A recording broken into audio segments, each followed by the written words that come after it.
También dentro de la administración vamos a encontrar un grupo de personas que van a conformar un sindicato. Y aquí nos explica entonces qué es un sindicato. Y nos dice, un sindicato es una asociación integrada por trabajadores en defensa y promoción de los intereses laborales ante el empleador, con el que están relacionados con un contrato.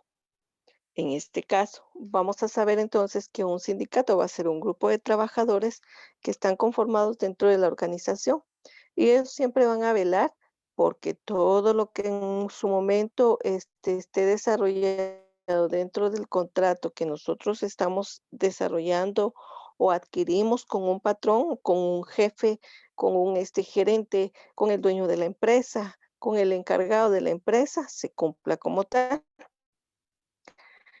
El objetivo que tiene como tal, dice, es velar por cada uno de los intereses que se tiene. En su momento vamos a encontrar, ¿verdad?, que lo que busca también un sindicato es que todo lo que se vaya a desarrollar dentro de la empresa y las labores en sí se cumplan según la función que se tiene, sin aprovecharse también, ¿verdad?, de las personas, de los empleados, o bien sea, sin que tampoco se aproveche, ¿verdad?, del jefe como tal, sino simplemente lo que busca es velar por los intereses de los trabajadores establecidos, más nada, para que no se confunda. Muchas veces se han establecido, ¿verdad?, que un sindicato solo busca su interés o solo busca perjudicar al jefe, cuando no tiene que hacer así. Simplemente dice como tal, el objetivo es la defensa de los intereses profesionales, regularmente económicos y laborales. Eso es lo que se busca como tal dentro del sindicato. Entonces, como es un grupo de los trabajadores que pertenecen a la misma empresa, vamos a entender entonces que es una asociación de trabajadores. Cuando ya se tienen, por ejemplo, empresas similares a los grupos de trabajo, lo que se hace es que entonces ya se crea un sindicato establecido para velar por todos los que están trabajando dentro del mismo área. Por ejemplo, podríamos decir, ¿verdad? Un sindicato de lo que son los médicos. Entonces, en este caso ya estamos hablando todos los que se relacionan al área de salud en medicina. Podríamos decir un sindicato de enfermeras, también relacionados al área de salud, pero específicamente de enfermeras. Y así podríamos citar, ¿verdad? De acuerdo a las funciones laborales que nosotros vamos a conocer de alguna situación profesional de las personas. Lo que busca como tal, dice, son las formas más comunes de organización de la clase que está en este caso trabajando o que está al servicio de una función como tal. Regularmente estos sindicatos se establecen en asociaciones que conforma el Estado. Las leyes, dice, de cada país detallan las condiciones que que rigen a cada sindicato como tal. No en todos los momentos, llamémoslo así, puede establecerse el sindicato. No se puede desarrollar, ya que en entidades privadas, pues no va a existir, ¿verdad? Como tal, esta, este grupo o esta asociación. Vamos a ver un poquito de la historia de los sindicatos. Aquí nos muestra una imagen, ¿verdad? En su momento, en años pasados, pues nosotros vemos que la sociedad estableció una función de trabajo, pero un poquito más allá de explotación y de ver el trabajo como un aspecto normal y funcional para la sociedad, también se establece, ¿verdad? Como una explotación en relación a esclavitud donde el pago era muy poco, ¿verdad? Y las horas de jornada de trabajo muy extensas. Entonces ahí también surgen pequeños problemas y desacuerdos y es por eso que surgen en su mayoría los sindicatos. El 1 de mayo, de cada año, ¿verdad? Solo que en este caso dice el 1 de mayo de 1886. Óigase bien, fue en el 886 que comenzó una matanza de trabajadores que se extendió por varios días. y por eso regularmente se conmemora, ¿verdad?, el Día del Trabajador el 1 de mayo de cada año. La palabra sindicato proviene del vocablo griego síndike, que se traduce a protector. Entonces, cuando nosotros hablamos de un sindicato, estamos hablando de las personas o grupos que protegen, ¿verdad?, al trabajador como tal. Sobre ello es que se basa esta derivación de palabra. Y era la figura que definía a alguien durante un juicio contra su persona. Se llamaba síndico a un grupo de 5 oradores de la democracia ateniense. Se recuerdan que nosotros dijimos en su momento, ¿verdad?, que esas leyes son las que pues, de las cuales se han derivado las actuales, algunas de las actuales. Volvemos otra vez a repetir también, dice. Entonces tenemos que a veces, en en siglos anteriores se elaboraban juicios y que se presentaban a los síndicos, es decir, a 5 oradores de la democracia ateniense. Dice que abogaban por las antiguas leyes en contra de las innovaciones, y desde entonces ese término se empleó con el sentido de alguien que vela por los intereses de la comunidad. Y vamos a asociar todo esto. Entonces, sindicatos, grupos de personas que protegen todo aquello que corresponda al trabajador. Y síndicos, ¿verdad? En su momento van a velar también por los intereses de la comunidad. Y recuerde que todavía nosotros manejamos, ¿verdad? Un síndico primero, un síndico segundo, es decir, te refieren a los concejales que trabajan también dentro del grupo corporativo de la municipalidad en forma general. Tenemos, dice, la historia propiamente dicha del sindicalismo comienza en la lucha obrera en el siglo XIX. Ya para entonces es que se establece lo que es un sindicato, por el mismo movimiento que se da en lo que anteriormente habíamos hablado, ¿verdad? La explotación que se hacían a los trabajadores y también la muerte que se le dio a muchos de ellos. En Europa, en la época, el capitalismo funcionaba como una forma despiadada, en donde los objetivos de la organización tenían que ver con los derechos sociales mínimos. Es decir, entonces que simplemente ellos trabajaban y pues no tenían ningún derecho, ¿verdad? El que no le gustara todo el trabajo que tenía que desarrollar, pues simplemente era despedido, ¿verdad? Sin pago alguno como tal. Dice, por otro lado, la legislación establecida entonces para ese entonces, que era la inglesa, aún utilizaba los términos de amos y siervos. Amos establecidos para los jefes y siervos establecidos, ¿verdad?, para todo el trabajador, no importando entonces la condición que se establecía. Era, ¿verdad?, entre lo que anteriormente se conocía al siervo, ¿verdad?, como un esclavo, prácticamente. Con el paso del tiempo encontramos también ya después el término de patrón o patronos y los obreros.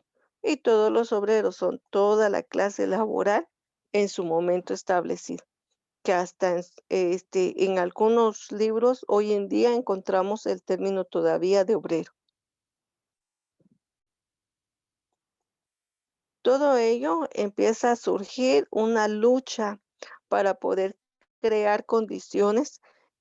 Pues, si bien es cierto que hasta en la actualidad no son las más idóneas para un trabajador, al menos busca que ya no sea, tan explotado como antiguamente se hacía. Recuerden que nosotros vivimos siempre bajo una esclavitud social, en aquella esclavitud en donde el poder, quien lo tiene es quien manda, ¿verdad? Sigue siendo el jefe, sigue siendo el guía, y más sin embargo, a pesar del siglo en el cual nosotros vivimos, se establecen algunas diferencias, ¿verdad? Sociales, algunas diferencias económicas, algunas situaciones muy, muy marcadas que todavía se siguen viendo. Entonces vemos que en 1864 en Londres se crea lo que es la Asociación Internacional del Trabajo. Y con esto es que se logra un primer paso a cambios dentro de lo que es Europa como tal.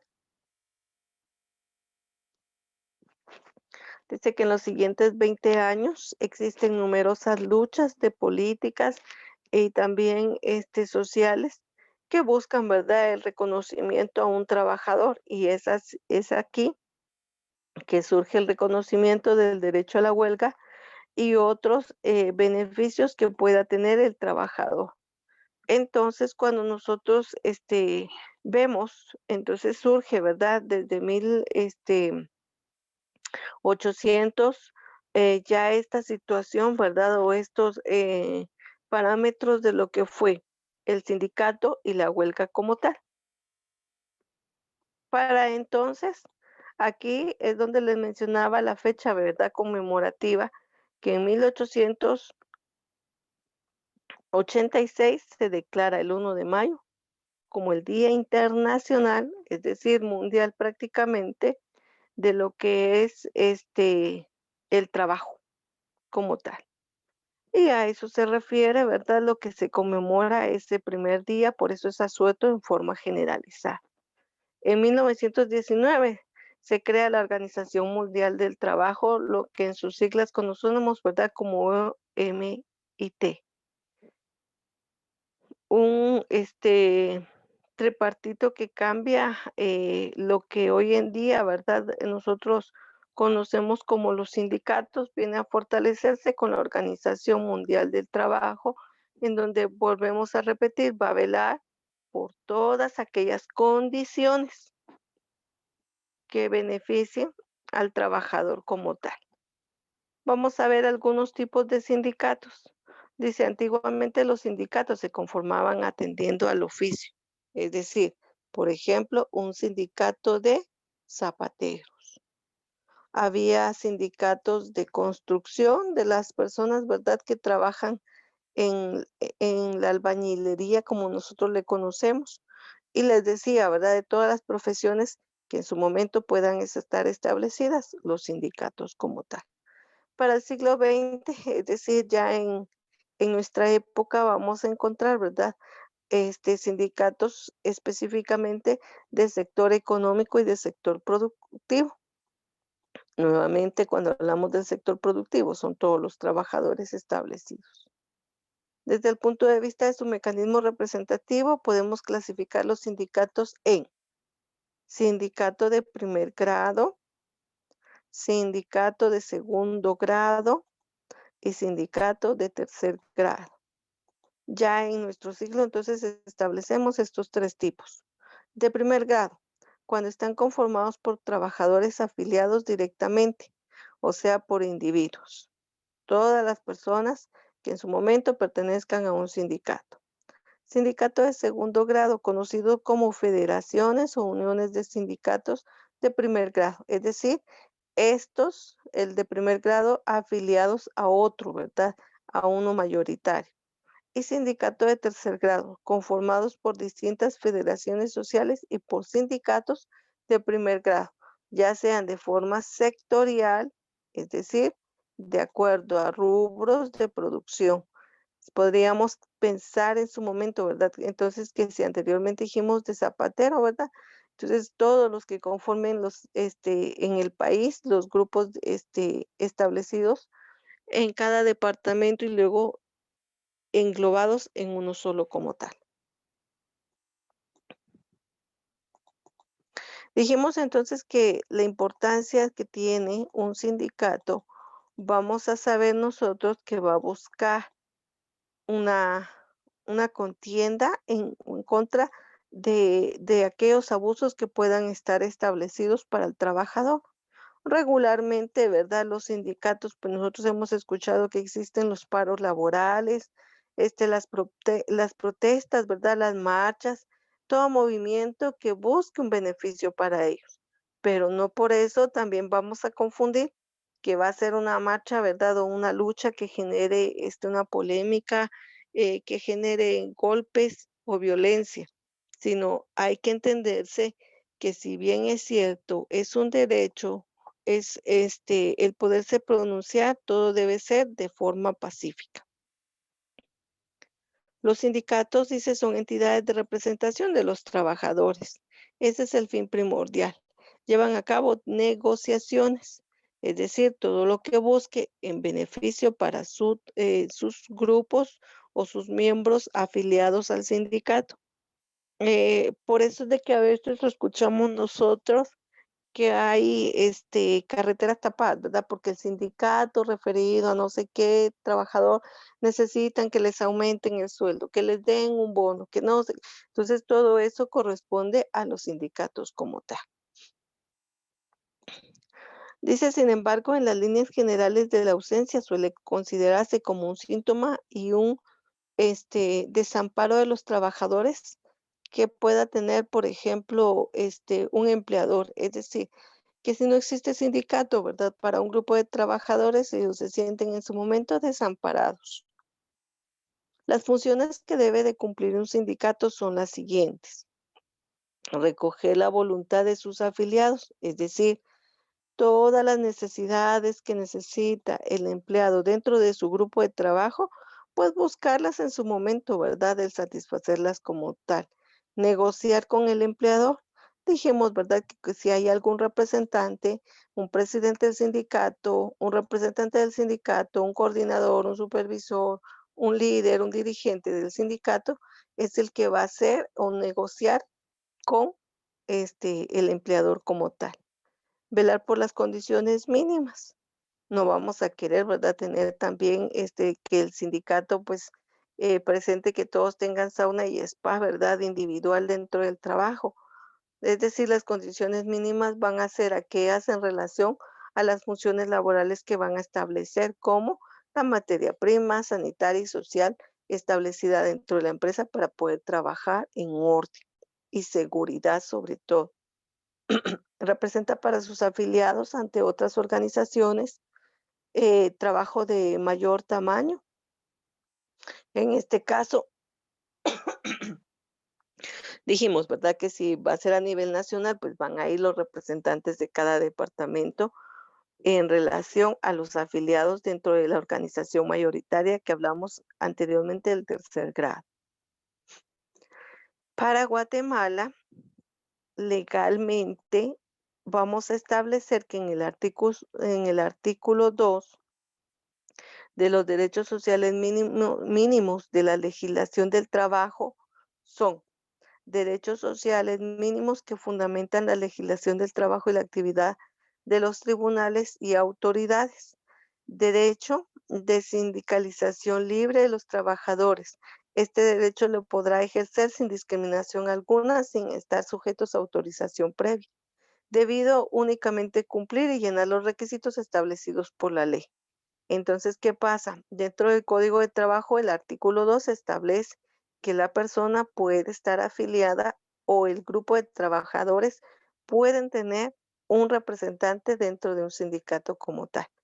Entonces, acá nos dice, los trabajadores no podrán ser despedidos por participar en formación de un sindicato, debido a gozar de este derecho a partir del momento que fue instaurado según la Inspección General del Trabajo. Es decir, vamos a encontrarlo en el Código de Trabajo, este artículo.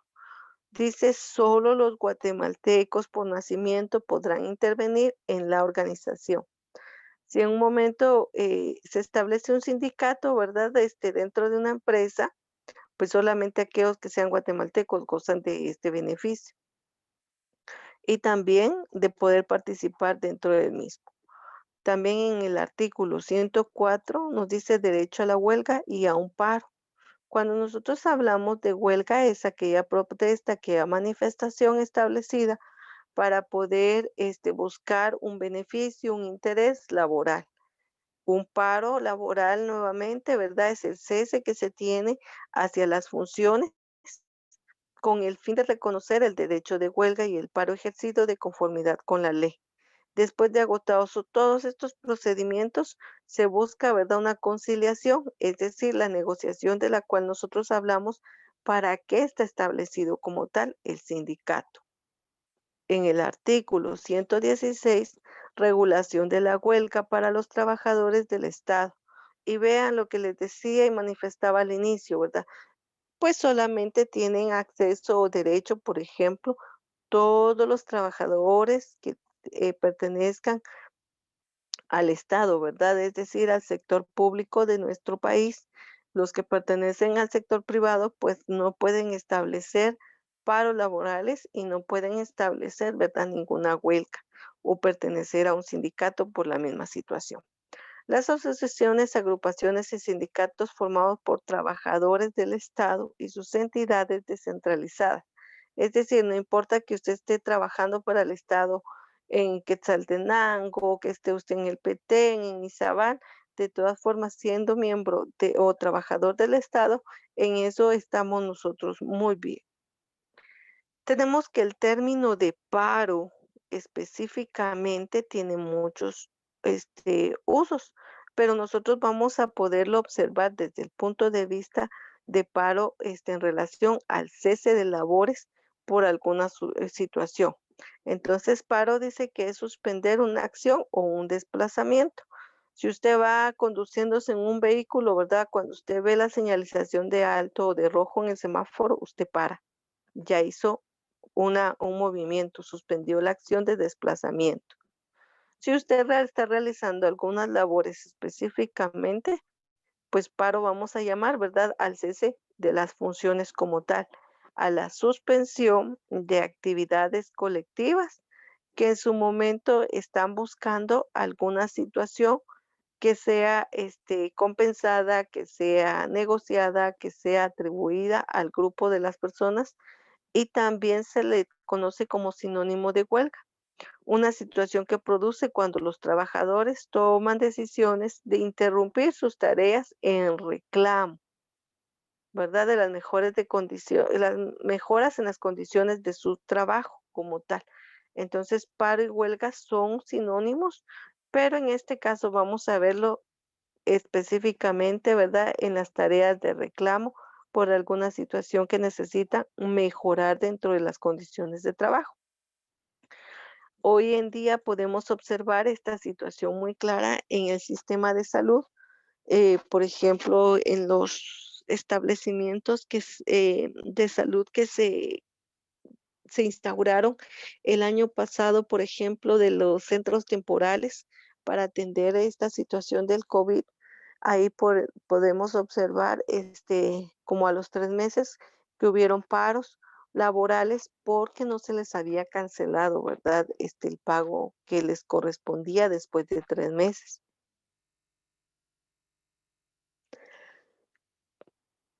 De esta forma es como nosotros podemos observar, entonces, todo lo que se genera dentro de un paro. Por ejemplo, dice no poder viajar porque los trabajadores aeroportuarios, en su momento, ¿verdad? No están trabajando. La central sindical anunció un paro general para el próximo martes. El gobierno negocia con el sindicato para ver en relación al paro. Y también hemos visto, ¿verdad? En los años pasados que hubieron muchos paros laborales a nivel nacional, es decir, todo el pueblo en general, por las condiciones políticas de gobernanza para nuestro país, en donde se buscaba, ¿verdad?, la renuncia del presidente anterior en turno. Si ustedes han visto, por ejemplo, también el día sábado hubieron algunas protestas, ¿verdad?, frente al Parque Central en Guatemala y el parque acá en Quetzaltenango, porque están en rechazo, ¿verdad?, de la situación nuevamente política que vive el país como tal. Entonces, dentro de esto son asociaciones de los cuales yo les hago, pero el nuestro específicamente se refiere a todo lo que tenga que ver con huelga realizada por trabajadores específicamente. Cuando deciden no trabajar por alguna razón específica, en este sentido, el paro es un sinónimo de la huelga, la acción que toman los trabajadores a modo de protesta. Cuando los trabajadores hacen un paro, suelen estar, digamos, en situaciones adversas, ¿verdad?, en contra de sus derechos, es decir, en aquellos que le generen algún beneficio específicamente. Esta clase de paro se convoca a veces con antelación y puede surgir de forma espontánea. Recuerden que muchas veces se han escuchado, ¿verdad?, comunicados que dicen, mantener precaución porque va a haber un paro establecido en tal carretera. El sindicato de tal está negociando tal cosa. Entonces ya se estableció, ¿verdad? Ya se anunció con antelación. Y si no, y de igual forma, ¿verdad? En las noticias es como nos enteramos, encontramos algunas situaciones que dicen, bueno, si usted se conduce hacia la ciudad capital, tenga precaución porque en el kilómetro llamado Los Encuentros hay un paro de vehículos en donde el sindicato que pertenece al sector tal, ¿verdad? Está buscando que se les compense, etcétera, etcétera. Ya nos anunciaron, ¿verdad? Surgió de forma espontánea como tal. Tenemos entonces, dice, si bien esas consecuencias negativas para ambas partes pueden perjudicar la relación entre los actores, también es importante reconocer, ¿verdad?, que todos tienen derecho a esta situación, que aunque al empleador, al patrón, al jefe, al dueño, no le guste, es una situación que en su momento debemos de conocer nosotros como administradores, porque entonces en su momento nosotros no estamos cumpliendo con las condiciones necesarias laborales para la persona. Y de eso hay que tener mucho cuidado, ¿verdad? Dijimos en su momento, en varias ocasiones, que nosotros debemos de velar porque nuestros trabajadores tengan las condiciones mínimas requeridas de trabajo, de seguridad y de satisfacción. Les he mencionado en su momento, ¿verdad? En formas distintas, que mientras un trabajador tenga la satisfacción de poder estar en su puesto, de poder tener las condiciones de trabajo, de poder encontrar una buena remuneración económica, pues él siempre va a estar cumpliendo con su trabajo. Caso contrario, de que no tenga, digamos, ni las condiciones, ni el pago, ni el espacio, ni los insumos para trabajar. Entonces, aquí vamos a encontrar, ¿verdad?, a una persona insatisfecha de lo que hace. Y por eso es de que surgen estas situaciones dentro de trabajadores. El paro también se establece, dijimos anteriormente, ¿verdad?, como un derecho. Esto no lo podemos limitar. Todo trabajador del Estado tiene derecho, ¿verdad?, a pertenecer a un sindicato y establecer una huelga o un paro laboral. Los trabajadores tienen distintas formas de protestar o herramientas de protesta, ¿verdad?, para poder ser establecidas dentro de lo que nosotros tenemos en la administración. El derecho a la huelga es considerado también como un derecho fundamental porque permite al trabajador defender sus intereses. De aquí entonces nosotros, si regresamos un poquito, ¿verdad? Encontramos entonces que está legislado en nuestras leyes, en Guatemala específicamente, el derecho que se tiene, ¿verdad? En relación a velar por los intereses de los trabajadores, a pertenecer a un sindicato y en su momento, perdón, también establecer lo que es la huelga o los paros laborales como tal. Eso está regulado entonces en el Código de Trabajo específicamente y registrado, ¿verdad?, en la Inspección General del Trabajo en Guatemala. Es decir, que no estamos contraviniendo ninguna ley, ¿verdad?, específicamente, sino es algo que le pertenece al ser humano como tal. Muy bien, ustedes me indican si hay alguna duda. Camila, Elsie, Erika, Saily,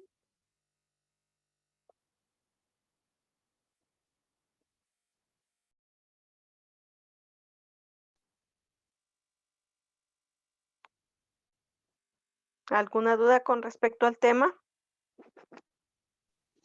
Gracias, señor. No, señor, ninguno. Muchas gracias.